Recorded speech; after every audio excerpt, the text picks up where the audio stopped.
अहम खबर देंगे आपको कराची से, जहां पर डॉक्टर सीमी जमाली की गाड़ी को गोली लग गई। गोली लगने का वाकया रात को पेश आया। आपको खबर दे रहे हैं, गोली ने लोहे का शेड फाड़कर गाड़ी को निशाना बनाया। सीमी जमाली की गाड़ी घर में खड़ी थी। डॉक्टर सीमी जमाली की रिहाइश जिना अस्पताल डॉक्टर्स कॉलोनी में है। फौरी तौर पर पुलिस हुक्काम को वाक़े से मुतालिक आगाह किया गया।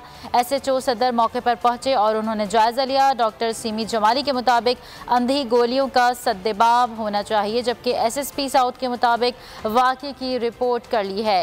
कराची में डॉक्टर सीमी जमाली की गाड़ी को गोली लग गई। गोली लगने का वाकया रात को पेश आया।